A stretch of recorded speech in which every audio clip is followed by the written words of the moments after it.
I know his friends. I've gone to a couple of events with his friends. I just don't want to know that though. I'm pretty sure you're gonna get along. He is kind of like a workaholic. Yeah, I could tell. He is. Am I the only one who thinks this episode is messy? It's so messy and so toxic. It's unbelievable. The idea that there was this big secret that the producers were holding on to and didn't want it revealed until sort of well past the halfway mark doesn't make sense, because there are people invested in people that were already in an already complicated situation. I don't understand it. But anyway, I digress. Hey there, thanks for stopping by. Welcome to my channel. It's your girl Valerie. If you're new here, don't forget to subscribe, click the like button, turn on the notification bell for when I upload new videos, and definitely leave a comment. In this episode I'll be reviewing Love is Blind, Season 5, Episode 4. So you have Uche and Aaliyah having a conversation, and he reveals that he did date Lydia, and he found out Lydia was in the experiment on the first day when they were sort of doing the rounds.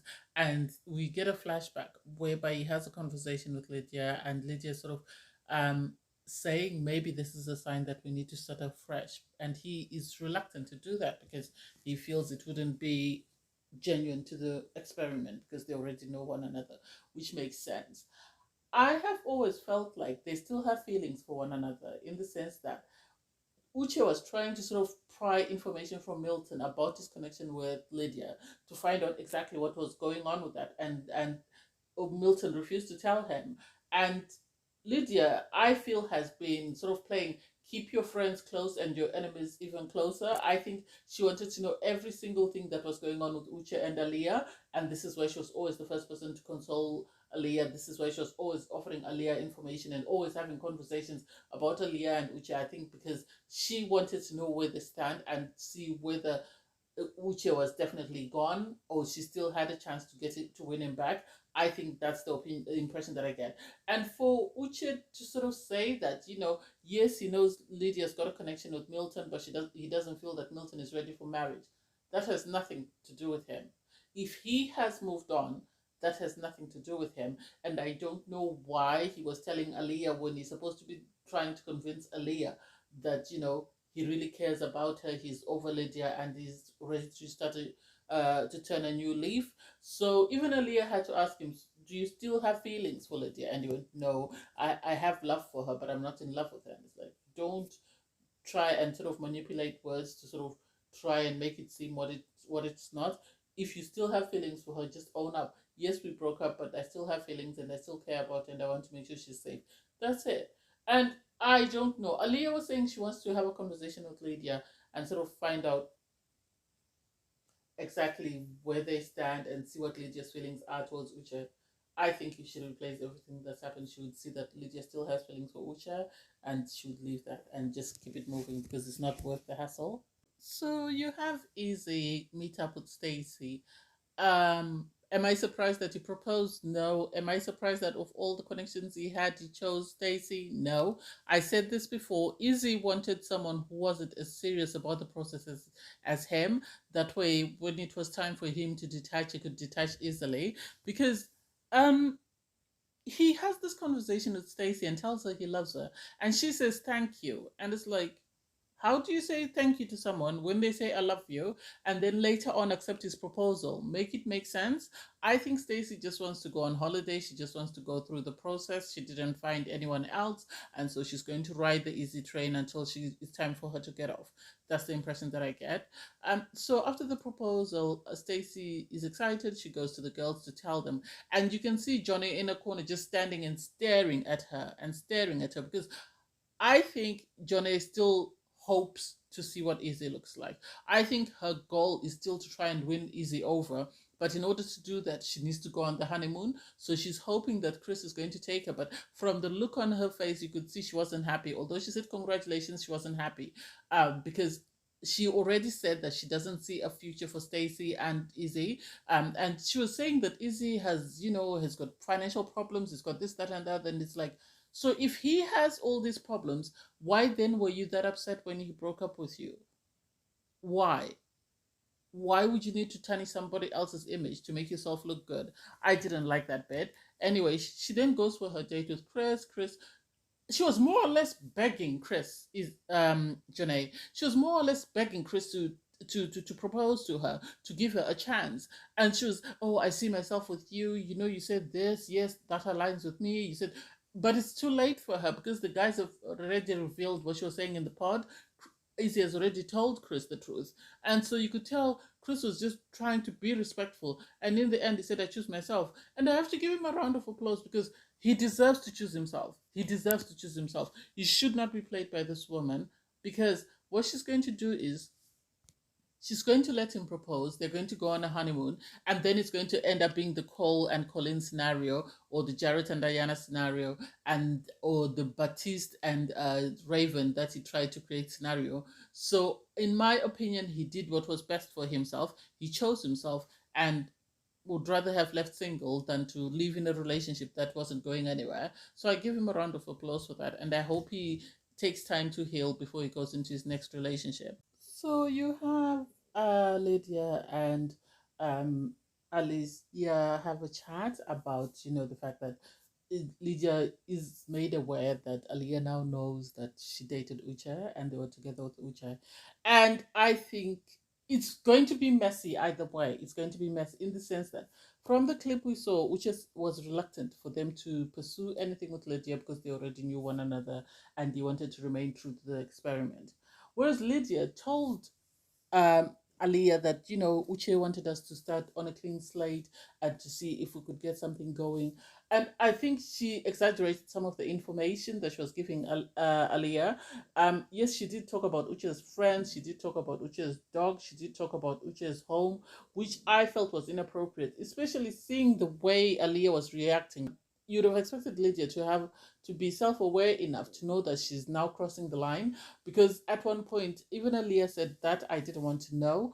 And so it's then revealed that Uche and Lydia actually had sex 3 months prior to them entering the experiment. So they already knew that they were going through the process of being cast onto the show, but they still were physically intimate. And it's like, why would you do that? Why? This is why Lydia was thinking this is a sign for the two of you to continue trying to explore your connection. Anyway, she then goes back, Aliyah, to have a conversation with Uche. And she's very tearful at first because she doesn't understand why this is all happening. And for Uche to say, I should be the one who should be more hurt, this is Uche's problem in the sense that he's always looking at himself and how he feels. He doesn't sort of put himself in anybody else's shoes. He lacks the empathy gene, in my opinion, because it took him a long time for him to say, okay, I understand how you feel. But he didn't recognize, because she was saying it's very uncomfortable for me to be in the same sort of area with your ex now that I know she's your ex. And for him to sort of empathize with that, I didn't hear him apologize. I didn't hear him say anything to sort of pacify her, unless it was edited out. Because in the next breath, they're laughing and joking and they're talking about their connection, and it's like, make it make sense. Are the two of you still reminiscing on Uche's relationship with Lydia and upset and are trying to dissect that? Or have the two of you moved on and are now focused on your relationship? Because you're talking about rings, you're talking about getting married. Make it make sense. Make it make sense. Anyway, then you have Lydia go and have a conversation with MILTON. And so she eventually reveals that, Uche is my ex. We did date, and, we dated. It seems they dated during the pandemic, and he was there for her while she was struggling with the pandemic and everything else that came with it. And so as soon as MILTON finds out, you can see that he sort of doesn't know how to process. I think in his head, it sort of made sense of the fact that Uche kept trying to probe and sort of ask questions about MILTON's connection with Lydia. I think this is why he just shut down. And it shows a lot of emotional maturity on MILTON's part, because he didn't scream, he didn't shout, he didn't say anything. Lydia's the one who just kept going on and on. And he asked for a minute. He said, can I take time out? He went to the men's lounge. It was empty. Stood in there and actually processed. And also Lydia said, I couldn't say anything. So it seems the producers didn't want them to say anything until past a certain point. I think they still wanted the experiment to remain authentic and genuine, and sort of not have other participants start to doubt the experiment, because they're two people that already know one another.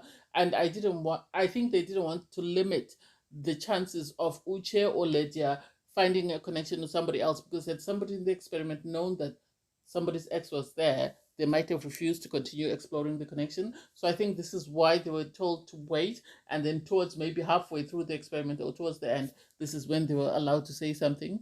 So Lydia then goes and she's crying and she's consoled by STACY because she's worried that, I think she was worried that MILTON was going to break up with her. That was her biggest worry. And so she took time out, he took time out, and it was nice that she had STACY to sort of empathize with her and sort of pacify her and sort of comfort her in her time of need and sort of build her back up. That way, by the time she went back to have a conversation with MILTON, she was in a better headspace. They've agreed, just to sort of move on from it. And I think MILTON is very, very, very, very, I think, in highly emotionally intelligent, because he didn't scream, he didn't shout. Even when Lydia made a joke about, if you have any questions, you can always ask Uche, he just said it's not the time or the place. I think a lot of girls missed out on MILTON just because of his age. I think they missed out. I think he's a great catch, and it's a pity he didn't get as many opportunities as he should have. So we have the reveal for IZZY and STACY, and IZZY apparently is very nervous, is very shaky. They both sort of, well, STACY said she had no idea what IZZY looked like. She didn't seem fazed by his bald head. But the thing is, when they were sort of hugging and everything, and IZZY was very shaky, I think IZZY didn't expect STACY to look the way she looks, and seeing the way she looks is suddenly sort of questioning whether it was a good idea for him to propose to her, because I think he was never intending to be serious about anyone he proposed to. I think he just wanted to be on the show and was going to drag whoever he proposed to along for as long as he possibly could to stay on the show and be relevant. And so I don't think he was nervous in the sense that he was nervous because he loves her and is excited about her. That relationship to me seems like a very strategic relationship, in the sense that they both are just there to be on the show. Stacey's there to be on the show, Izzy's there to be on the show. I don't think they're really looking for someone to get married to and have a lifelong commitment to. I think they're just there to enjoy the moment, go on holiday, because Izzy was saying, oh, next up is going on holiday. And it's like, how do you know you're going on holiday? Because they only choose who goes on holiday after the proposals. So are you thinking that because you've created so much drama, you're definitely going on holiday? Make it make sense. I didn't understand that, but hey, we'll see how it plays out. And then you have MILTON propose to Lydia. Lydia seemed almost desperate to get a proposal from MILTON because of the way she, yes, I'll do this, yes, I'll do that. And it's like, you don't really need to be that desperate. You just need to be yourself. And if he's going to propose, he's going to propose, and you take it from there. So I don't know. Do I think they have a connection? They seem to connect on some things, but the problem is their age. There's a 6-year age difference, and it's going to be difficult for them to sort of navigate life, and for family and friends to sort of accept them as a couple. It's one thing they're an interracial couple, let alone the age difference. I don't know. We'll see how it plays out, because there's already a clip of the promo where it seems like MILTON's family is questioning why Lydia wants to be with MILTON given their age difference. So I don't know. We'll see how that plays out. Um, and then we should go for a date with Aaliyah. I think he was going to propose because he looked very well dressed. And when he gets there, Aaliyah's nowhere to be found. And then you have the producers sort of let him know that that was very messy of them. They shouldn't have let him walk to the pod unless they didn't want to tell him in front of the other guys. So he goes in the pod, and then he's told that Aaliyah has decided to sort of exit the experiment. She's decided to opt out. And he is devastated because he found his little diary or notepad. I think he had given it to her. She had left it behind. So that was a sign that something is not right. And do I sort of think she should have stayed? No. I don't think so. I think there's a lot of unfinished business between Lydia and Uche, and I think that needed to be resolved before anything else.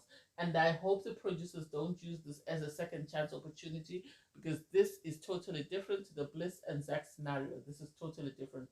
With Bliss and Zach, it was sort of Zach trying to sort of choose between two people he didn't know, two people he didn't have a history with. Whereas Uche has a history with Lydia and someone he doesn't have a history with, which is Aaliyah. So I don't know. We'll see how that plays out, because apparently they are going to be there in the next episode.